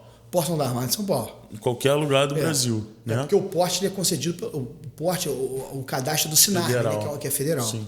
Não, é só para eu sei, né? Mas tipo, esclarecimento das pessoas, para as pessoas entenderem como é que funciona também a posse, o CAC e o porte de arma. O CAC ele é concedido a qualquer pessoa acima de 19 anos, se eu não me engano, e ele faz ali a prova de tiro, né? Faz algumas coisas, demora bastante, né? Para passar no exército e tudo mais, e depois você é concedido uma arma de fogo para você transportar de casa ao clube. Só que a lei ela não determina um horário, dia e nada. Inclusive, se eu moro no Recreio e estou armado em Búzios, eu alegando que estou indo a um clube de Cabo Frio, por exemplo, parei para comer, parei para beber, para me hospedar, não é um porte de arma legal, né? Então acabou, né? Você não porte abacaxi, né? Eu também sou muito assim. Vamos lá, eu acho que eu sou um profissional do direito, claro, escolhi o direito, né? A gente tem que lutar pelo Estado do direito, mas algumas vezes o direito esbarra na justiça, né? Nem sempre a lei ela é justa. Verdade. Né? E quando a lei não é justa, a gente tem que lutar para mudar a lei. Né? Eu sou contra você burlar a lei. Só uma observação, a gente não está contra os CACs, né? Não, de maneira nenhuma. Eu sou sócio do clube de tiro. Ele é sócio do clube de tiro, apoia o CAC, nós apoiamos o CAC. O que a gente não apoia, inclusive eu também concordo com ele, é quando uma pessoa quer sobressair de uma brecha da lei para poder praticar o mal, né? Porque a partir do momento que você não tem uma capacidade de estar bebendo numa boate, por exemplo, com a sua arma dentro do carro, você sai dali, é bem provável que você utilize ela em qualquer briga, né? Discussão, né? Porque, na verdade, a intenção da lei do CAC ali não foi burlar a lei do porte de arma. Sim. Então, eu acho, nesse ponto, eu sou meio quadrado, né? Eu acho que você burlar a lei nunca é legal. Se você não concorda com a lei, democrático, você luta, você muda a lei. Nem sempre a lei é justa. A gente vê um monte de lei injusta aí, um monte. Né? O que tem que ser feito? A sociedade tem que se organizar e mudar a lei. Né? Porque a justiça vem antes do direito, né? Sem dúvida nenhuma. Né? Agora, você burlar a lei dessa forma, eu não tenho porte, mas eu tenho CAC, então eu posso andar armado. Eu não sei se é muito legal, não. Eu não consigo concordar muito com isso. O que acontece de uma pessoa chegar na sua delegacia, né, por um policial da Polícia Militar, sendo acompanhado, e falar para você que ele estava portando uma arma de fogo sendo posse? Ele daria isso ao seu ponto de vista? Ele tem direito à posse, estava portando? Tem uma posse residencial e ele está andando com a arma de fogo dele na rua. Porte, crime de porte de arma. Crime de porte de arma. Porque ele não tem fiança, né? Porte de arma não. Porte de arma, a posse sim. Porte de arma. Mesmo a arma sendo registrada? Existe hoje uma diferença grande, né? Hoje em dia o porte de arma de uso restrito, isso é considerado até crime de onda. Né? Então, se a arma for registrada, cabe fiança, mas é crime de porte de arma. Né? Independente se ele tem posse ou não, ele não poderia estar burlando. E, por exemplo, nos Estados Unidos a legislação é difícil porque cada estado chama de uma forma. Mas eu já conversei com alguns, na época da Olimpíada, né, que nós tivemos a oportunidade de conversar, de ter contato com policiais de outros países. E os Estados Unidos ele tem uma premissa, né, que o sistema judicial americano eu nem sou muito fã, né, porque nem sou muito fã, ele tem uma origem bem diferente da nossa, tudo mais. mas ele tem uma premissa lá que eu sou muito fã, que ele fala o seguinte, os Estados Unidos é o país da liberdade. Concordando ou não com isso, mas realmente tem que reconhecer que os Estados Unidos é um país que sempre teve essa bandeira da liberdade e tudo mais, como eles principais bandeiras. Então, mas a liberdade, isso eu acho muito interessante dessa premissa. Se você dá liberdade ao cidadão, você pune com rigor toda vez que esse cidadão abusa dessa liberdade. Né? Isso no Brasil não é feito. Então, por exemplo, vamos lá, você libera a posse de arma. Então eu estou confiando que o cidadão vai ter arma para se defender na sua casa. Se ele trai isso, se ele trai essa confiança do Estado e ele abusa, ele passa a portar arma, o crime dele vai ser um crime grave. A questão do isso se reflete em vários crimes. Por exemplo, o cara tem direito a hoje em dia na Califórnia, por exemplo, o cara tem direito a comprar droga. Legal, bacana. Para tratamento médico. Comete um crime ali sobre o efeito dessa droga. A pena altíssima. Né? Você tem direito a comprar bebida, beleza. Assim. Cannabis sativa. É um produto muito usado. Inclusive, eu tenho uma doença chamada TDAH, transtorno de déficit de atenção e hiperatividade, e minha psiquiatra passa cannabis sativo. Né? Eu compro nos Estados Unidos, a Anvisa libera, entra, é um líquido, não é maconha, as pessoas acham muito que cannabis você está fumando. Não, é um líquido, você coloca debaixo dali, um sublingual, e você utiliza ali a cannabis sativa. Sim. Maconha. É um produto químico, né? Um produto químico. Imagina eu me drogar com isso. Né? Tenho que usar 2 gotas, eu boto 20. Então, esse é um conceito muito bacana, cara. E que no Brasil que o Brasil não é. Por exemplo, no Brasil, você tem o nosso sistema, né, de leis é totalmente maluco, né, cara? Por exemplo, você vender droga, tráfico de drogas é um crime hediondo no Brasil. Mas você comprar droga é um dependendo da quantidade, quase não é crime, nada. porque a lei diz, por exemplo, que o usuário de droga não pode ser preso. Em nenhuma hipótese. Nenhuma hipótese ele pode ser preso. Então, é quase que não é crime, né? Quem fez isso, eu acho que gosta de usar uma droga. Eu não sei se gosta, mas com certeza eu nesse ponto eu dou razão a algumas pessoas que falam assim da questão da classe social. Por quê? Porque existe o crime do rico, é impressionante como o crime do rico nunca dá cadeia, né? Verdade. Você estelionato cheque, o estelionato não dá cadeia, né? Porque é o crime da classe média, né? O cara não dá cadeia, o cara comete 40 estelionatos não dá cadeia, né? As fraudes, sonegação fiscal, você quando chegar em imposto não dá cadeia, né? E o uso de droga o cara pode ter não usar, mas ele tem medo que o filho dele use, né? Então o legislador bota assim, não pode ser preso, né? De forma alguma. Como é que você inibe a função da lei quando você fala que o tráfico de drogas é um crime hediondo? O que você está querendo dizer? Olha, eu quero inibir o uso de droga. Como é que você pode inibir o uso de uma atividade se você não inibe o consumo, né? Então, quer dizer, você tem uma série de incongruências aqui na nossa legislação, muitas delas. E algumas delas é isso também. Você muitas vezes dá liberdade, mas você não pune com severidade aquele que abusa da liberdade, né? Então, isso é uma premissa que no direito americano é importante. Então, libera as drogas, legal, mas se você abusar daquela liberdade, cometer um crime, né, sob efeito de droga, vai dirigir. Uma vez eu vi uma reportagem de um brasileiro, né, que foi condenado a uma pena de 20 e poucos anos 20 e poucos nos Estados Unidos por um homicídio culposo, né? Que impensável isso, homicídio culposo no Brasil ninguém fica preso. Né? O cara, por quê? Porque ele estava embriagado em alta velocidade, participou de um racha. Então ele não quis matar ninguém, mas ele matou uma pessoa, né? Ele perdeu, e ele foi condenado a uma pena que aqui no Brasil nem homicídio doloso tem 20 e poucos anos de cadeia. Mas por quê? Porque a legislação americana ela pensa o seguinte, olha, ele tinha liberdade de pegar um carro, de beber, e ele abusou dessas liberdades todas e matou uma pessoa. Então é uma premissa que eu acho interessante. Aqui se fosse aqui ele ganhou uma caixa de chocolate. Aqui no Brasil, infelizmente, nós temos nossa legislação aqui é muito mal feita, né? Nossa legislação penal aqui é muito mal feita. Sim. Você acha que muda isso? Olha, eu acho difícil pra cá, porque é impressionante como eu vejo assim. É triste falar isso, né? Mas o que eu vejo são as leis ficando cada vez mais frouxas, cara. Verdade, eu não vejo um movimento contrário. Concordo. Eu queria falar o contrário, né? Eu queria falar que você. Mas o que eu vejo na prática são os tribunais superiores cada vez mais. Outro dia saiu uma decisão aí dizendo que a pessoa, uma blitz, o policial militar parou uma moto, né, na moto tinha não sei quantos quilos de droga, o policial, o Tribunal Superior, acho que foi o STJ, considerou ilegal porque o policial parou aquela moto aleatoriamente. Aleatoriamente, não tinha fundada suspeita. Por que parou ele? Parou porque era uma blitz, você para aleatoriamente mesmo. Isso no mundo inteiro. Você para numa blitz aleatoriamente. Claro, é o teu instinto de polícia. Você para numa blitz. Não, mas você parou a moto por quê? Ah, se não tinha fundada suspeita, é legal. Então, quer dizer, você olha assim e fala, pô,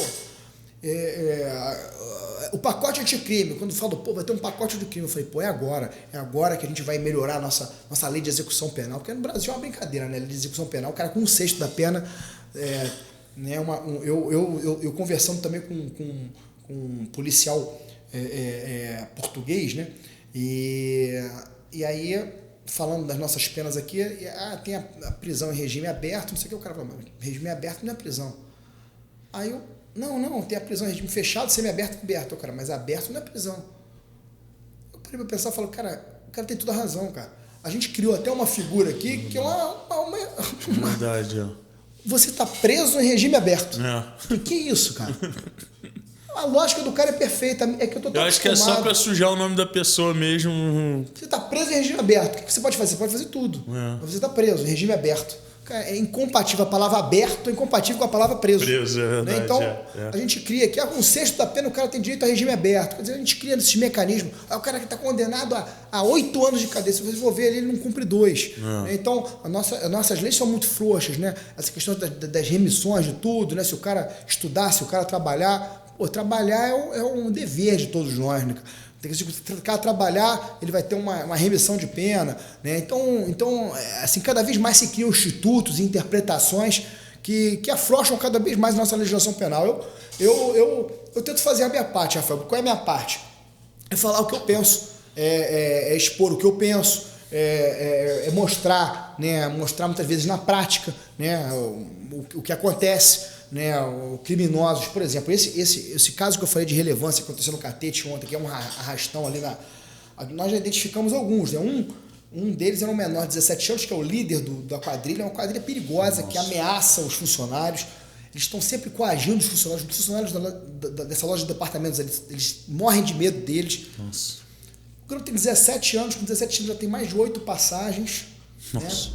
Mais de 8 passagens. Da última vez que ele ficou preso por roubo, ficou um mês preso não, né? Apreendido. Você não pode nem dizer que ele cometeu. Você não pode dizer que ele cometeu um crime. É menor de idade. Né? Você não pode nem dizer que ele cometeu um crime. Só que ele cometeu um ato pedofilia acima de 14 tá liberado, né?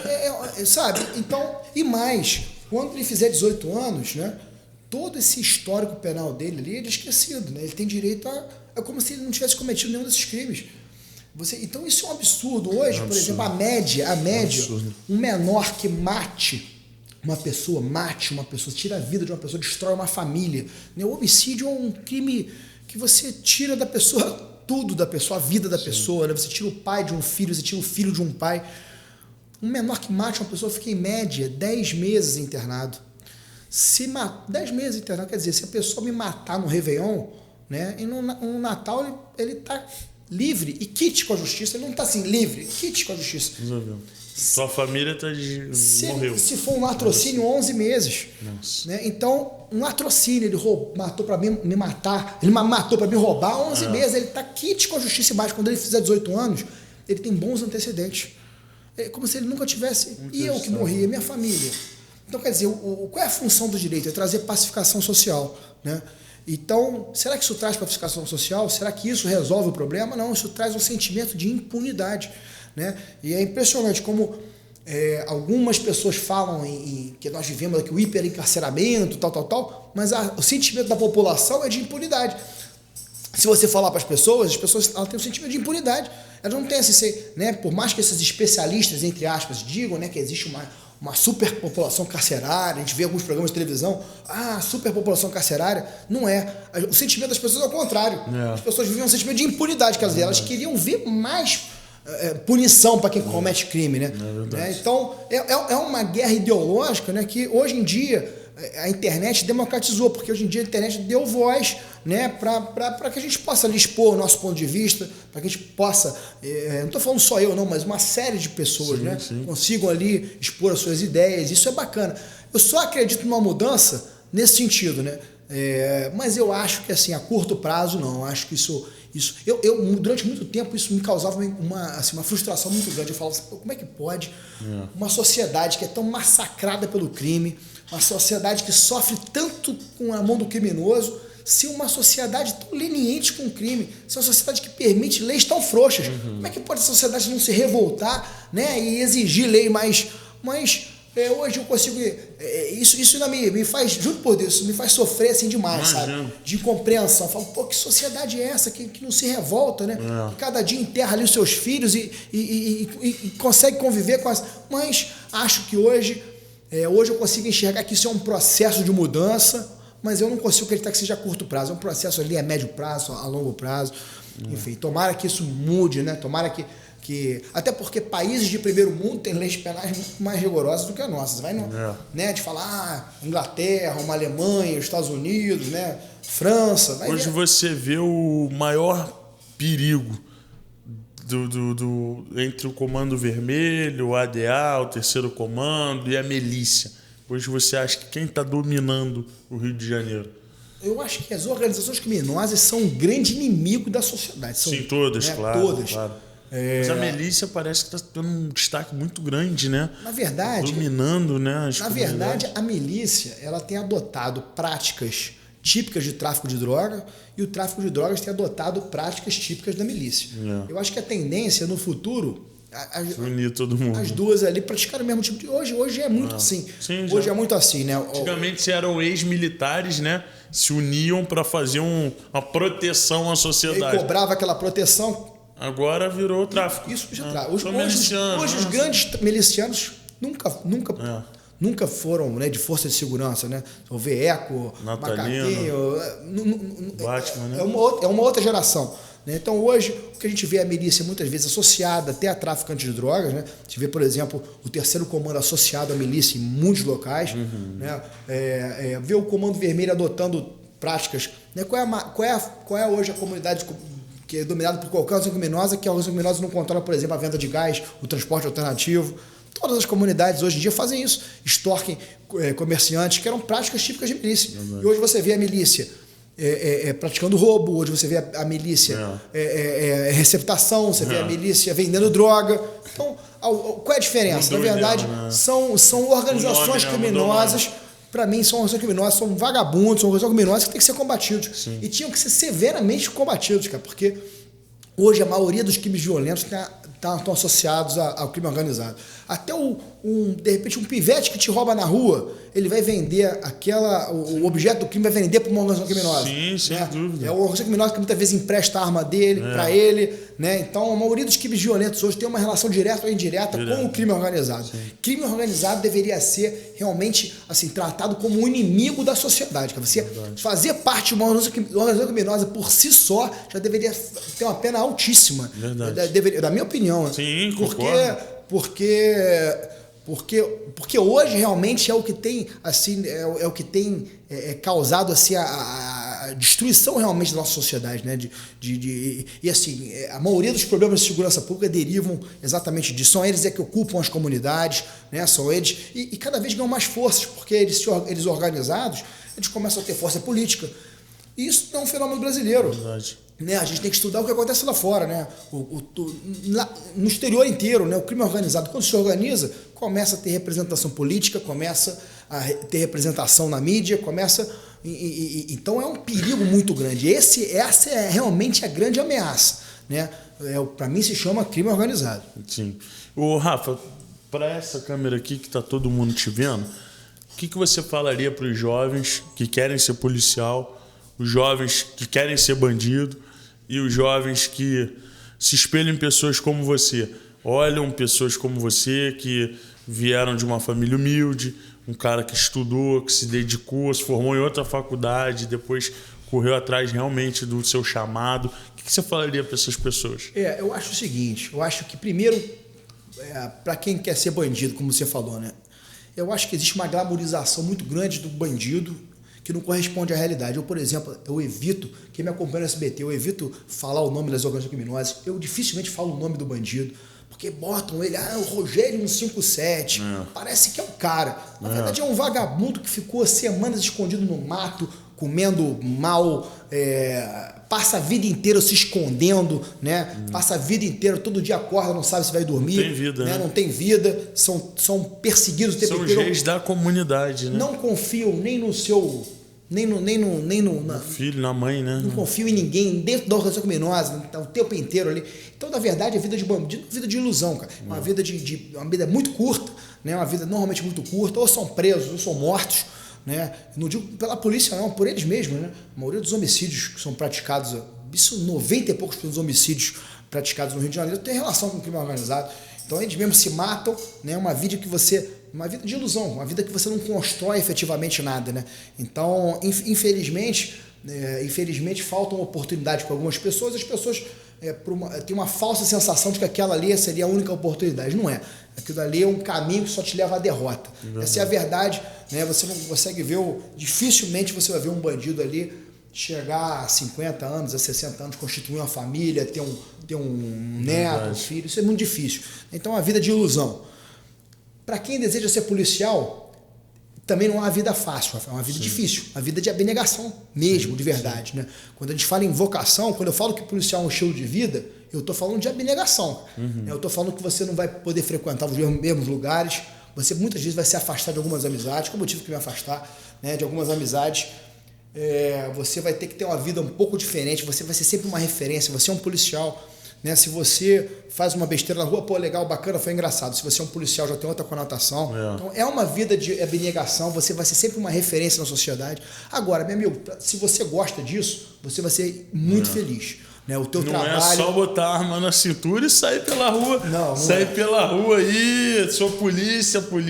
Não é. Até porque é prevaricar, né? Se usar o distintivo. Mas infelizmente tem isso, né? O cara que faz concurso ali querendo uma arma, um distintivo, e depois chega na instituição ali.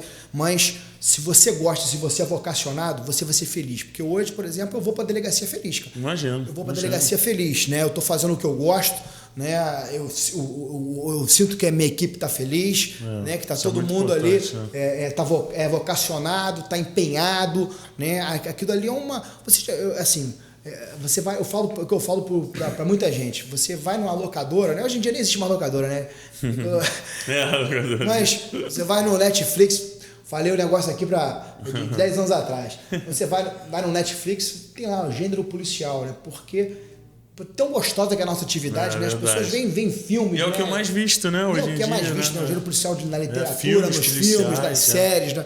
Como isso chama atenção, porque é bom demais. É bom demais. É bom demais. Para quem gosta, é bom demais. É verdade. Agora, é uma vida de abnegação. Não vai também. O glamour também que também existe nessas obras também não vai esperando, porque não tem. Você vai ser incompreendido, você não vai ter horário, você vai ser incompreendido pela tua família, pelos teus amigos, mas você acaba formando um grupo de amigos ali dentro da polícia, né? Não tem esse glamour que tem nos cinemas, mas é muito gostoso, é bom demais. Quando você vê uma pessoa igual a mim, que é um empresário, né? Que você sabe, tem uma empresa de suplementos, e tem um grande destaque da minha empresa e tudo, mas engraçado, eu gostaria de ter sido policial, sabia? É uma profissão que eu gostaria de seguir. Não fiz, porque eu acho que eu teria muitas limitações a exercer a minha profissão como empresário, como dono de lojas, enfim, né? Quando você vê um empresário, você fala assim, pô, bacana, ou pensa assim, pô, esse cara poderia ter sido um polícia ou algo assim, não tem isso? Não tem isso, não, pelo contrário, cara. Eu acho que cada um tem o seu papel na sociedade, né? Tem o seu papel na sociedade. E mais, cara, eu vejo empresários muito mais polícia, né? Muito mais amigos da polícia do que muito polícia, às vezes, que faz ali e não tem vocação nenhuma, fez só um concurso, fez uma prova e passou. Né? Então não é a carteira que te faz ali. Né? Na verdade, eu separo assim, o lado do bem e o lado do mal. Né? Então a gente tem que estar do lado do bem. Né? Independente se você é médico e exerce a tua profissão ali com ética, com dedicação, você está lá do bem. Se você é jornalista, se você é empresário, né? Você contribui para uma sociedade melhor. Né? Eu acho que a gente tem que estar lá do bem. E tem gente que que pode ser policial, pode ser empresário, pode ser tá do lado mal. Tá do lado né? do mal, verdade. Então, é uma lógica parece meio infantil, mas não é não.